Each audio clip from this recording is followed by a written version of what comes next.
Hello, guys. Welcome to another edition of our Lockdown TV. Thank you so much for joining and watching our lives every single Friday. And today we'll be chatting to Jaguars goal attack, Chantelle Swart. Hello, Chantelle.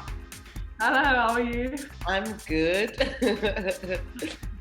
What have you been up to? Well, I've been training very hard for the Protea training camp and sorting my studies out to make sure I can do my honors this year. Oh, hectic. That's going to be very hectic. What are you studying? I'm doing my honors in teacher education and professional development. And how's that going in terms of just balancing Uh, your studies and netball? well, it's going okay because classes is only starting this Friday. So it's only every Friday, so it's not too much class. And you still have to squeeze in training. Are you never exhausted? No, not really. Well, let's talk about your netball journey. How were you introduced to the sport and how did you get to where you are right now? Well, I started playing when I was in primary school, and then it was a small primary school, so it's not really a big thing. We just play netball because it's the only winter sport there is. Mm. So I played netball, and then in high school I went to Hoërskool Wismoed, and I played in from grade 8, and I actually made the province's schools team, the Gauteng province school team, and that was such a big achievement for the school because nobody really makes the provincial Provincial team. side, yeah. Yeah, and then in my grade 11 year, Coach Jenny actually saw me at the SA under 17 trials, Okay. and I didn't make the team, and I played in my matric year, and I made the Gauteng team again, and I sent in my CV to do a application for my like to get a bursary. Mm-hmm. And then I actually got the bursary, and the school was so proud of me because I'm the first one going to Turks and playing there in my era because I know Coach Jenny also comes from Wismoed. And then, yes, I just started playing at Turks from my first year. I also played for the Fireballs. And yes, from there I just played for Turks. And from my second year in 2017, I played for the Jaguars. And I don't know how everything happened, but it did. And I'm just grateful for every opportunity I got to play. So does that mean you also used to go to, is it Dr. Irke Janssen for the child? Yes, yes, we did. The And competition it was was so pretty tough cool. It there. was terrible, yeah. The competition was pretty tough there. How did you manage to, I don't know, deal with the pressure and the competition? Because I know it's pretty hectic. Yeah, I know, and especially because the other schools are so big and the Yeah. girls were quite intimidating when you Yeah. came at trials, and I was the only one, and no one knew me, so no one spoke to me. Mm, But I actually don't know. I just went for it and played my heart out, and like I'm quite a loose head, so I didn't really care, and I just yeah. gave my everything. And when I made it, I was like, just like, what? I couldn't believe it at first. So yeah, Mm. just I think quite. people also just need to know that when you go to trials, as much as it's such a big achievement that you made it to you were selected to play provincially, but I mean, just being able to gel in, it's not that easy. I mean, some of them have friends, they're there with their schoolmates, and they've got someone to talk to, and you just all alone, with no one to talk to. And I mean, you're very young at that stage, just being able to have that mental strength to still remind yourself that, okay, I'm here for netball. As much as this is boring, I've got no one to talk to, but I need to focus. Yeah, Um, I usually just had my mother. yeah, So me and my mother sat there and talked to each other the whole day of trials. yeah. And then now getting that bursary, how was your family? I mean, your school was very proud of you. Let's talk about your family. Did they then realize that you're really passionate about netball, or have they always been supportive of whatever it is that you do, even if it has nothing to do with your academics? Yeah, well, they were just supportive. If they gave me the chance to do anything I want. They didn't push me to do anything or say I must play netball, I must do this. So they were just supportive and tell me if this is what I want to do, I must just make sure I use every opportunity that I get. But was there no pressure in terms of, okay, the pressure will always be there, but how did you plan or manage your pressure in terms of, here you are, you've received this bursary, and obviously, in order for you to maintain it, you need to do well academically and, of course, in sports as well. What are some of the things or sacrifices that you made? Well, the sacrifices that I made is just to make sure that every night when I come back from training, I make sure to give in all my assignments on time and to make sure that I study, even though I was very lazy when you come back from training at night, just to make sure you're still committed to your academics, because if you don't pass, you're not allowed to play for the university. Mm. So just that balance of training very hard and also to make sure you give in all your assignments, study hard for your test and to pass. And let's talk about Coach Jenny, the role that she played in your netball career, and just making sure that you are where you are right now. And of course, just perfecting your craft as well. Just tell us more about that relationship.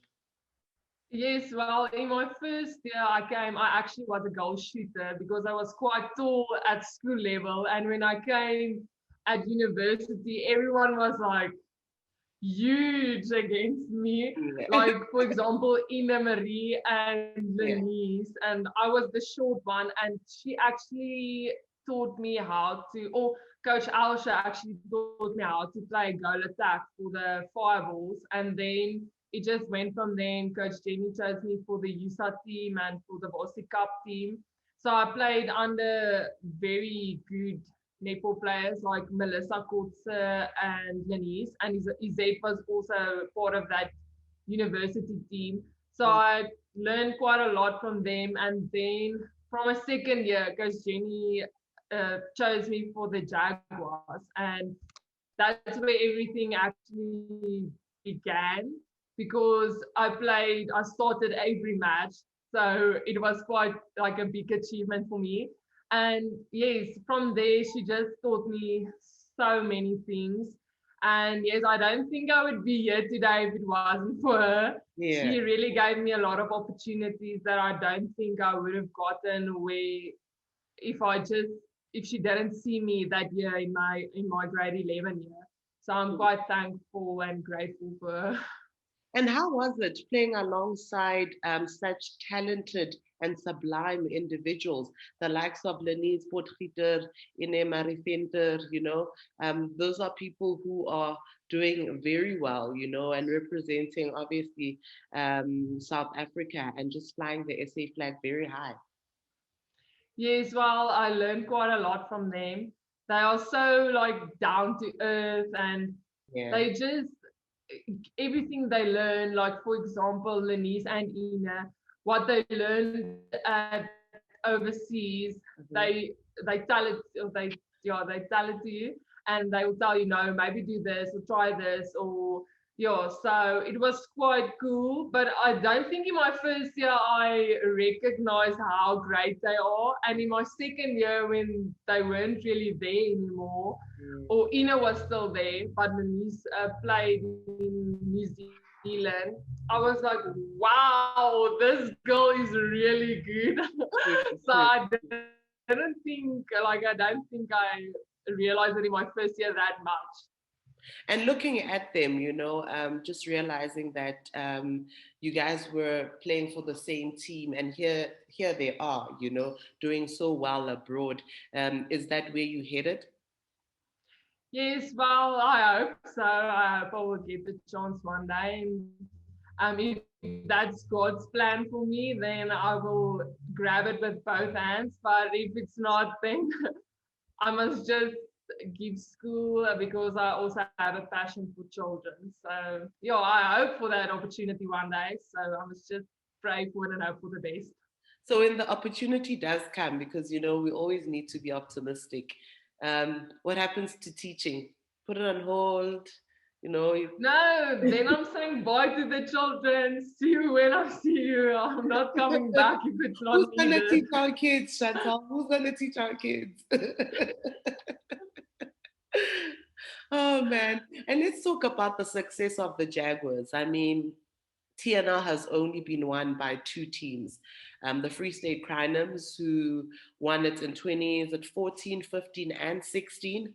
And from there on, you guys have the most titles, the Jaguars, from 2017 until last year. You guys have been defending your title, and that's when you actually joined. So when you joined the Jaguars, that's when you guys started winning.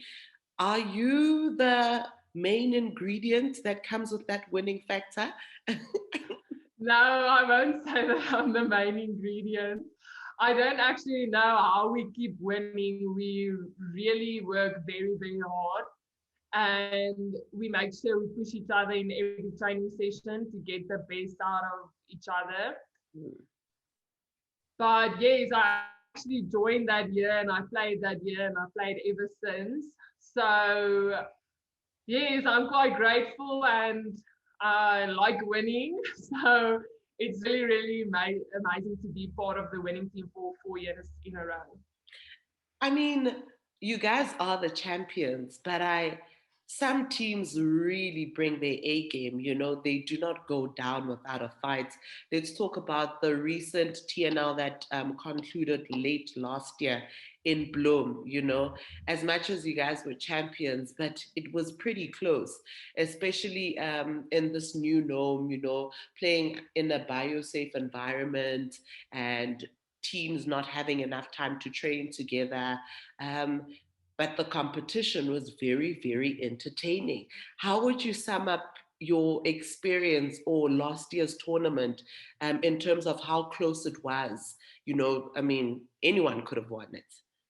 Yes, it's quite true. I think when we play, it feels to us like everyone's giving their A game. So we never have an easy match. If we think, okay, this one's gonna be easy, then they bring their everything. So it's always intense, and we always have to make sure we're on top of our game. But yes, it was quite close.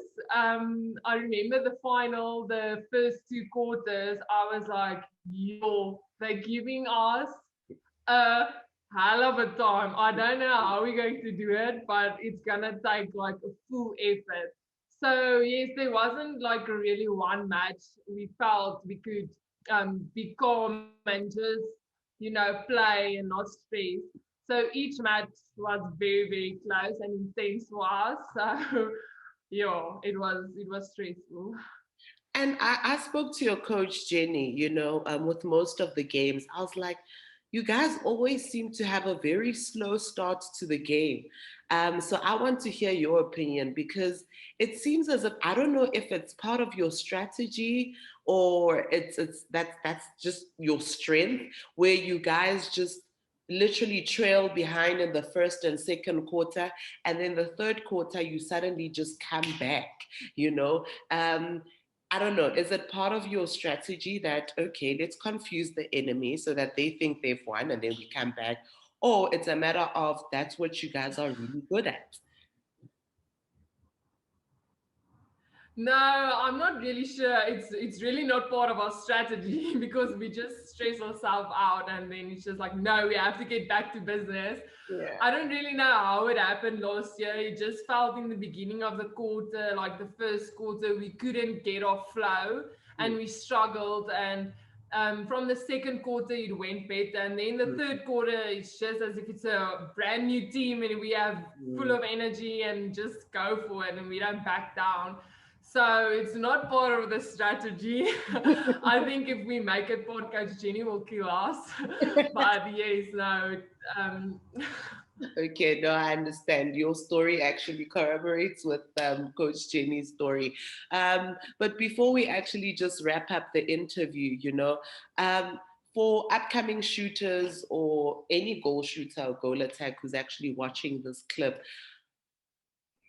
it seems like you guys have so much pressure. I mean, even when you are having a bad day at the office, and there's so much pressure to make sure, when the game is so close that every single goal counts, how do you keep level headed at all times? Yes, well, I mean, last year, CNL, the first game we played against the Stings, I missed underneath the post, and Ooh. that was to level the match. Yeah. So then I was like quite irritated with myself because I was like, okay, played, we could have drawn. But then Izette told me, like, it wasn't just that's now the one that everyone remembers. Mm, But the whole match, everyone made a lot of mistakes, and um, it wasn't just me. So it's not that one goal that made us draw. mm, So yes, I took that to heart because that's the one that everyone will remember, but that's not the one that made us lost. So yeah. I guess they always say you're as good as your last game. So even if you were having a bad game, and when you do come back stronger, people actually forget that that's what happened, and you get to move on as well. But any closing remarks from you? What do you still need to take off your netball box? Well, I really want to become a prettier one day. So I work very hard and I analyze my opponents and the players in South Africa also. And I watch a lot of international matches. And yes, I train hard and I pray very hard as well. So hopefully that will happen for me one day. And if it doesn't, then I will just continue playing for the province and give it my all. Thank you so much, Chantal, for making time for us. Thank you very much.